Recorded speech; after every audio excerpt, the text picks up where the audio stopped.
Magandang umaga mga ka-Big Time. Isang trahedya ang sumalubong sa bayan ng Sharif Agbuac, Maguindanao del Sur matapos tupukin ng malaking apoy ang kanilang public market Agosto 19, 2026. Nagresulta ito sa pagkamatay ng 3 individual kabilang ang isang mag-asawa at isang bata.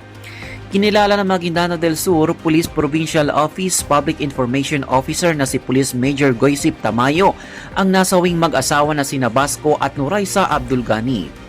Ayon sa ulat, mahimbing na natutulog ang dalawa sa loob ng kanilang tindahan ng gasol nang sumiklab ang apoy bandang alas 11 ng gabi sa Barangay Poblasyon. Dahil sa mabilis na pagkalat ng apoy, hindi na nakalabas ang mag-asawa at natagpuan na lamang silang wala ng buhay sa kanilang madaling araw.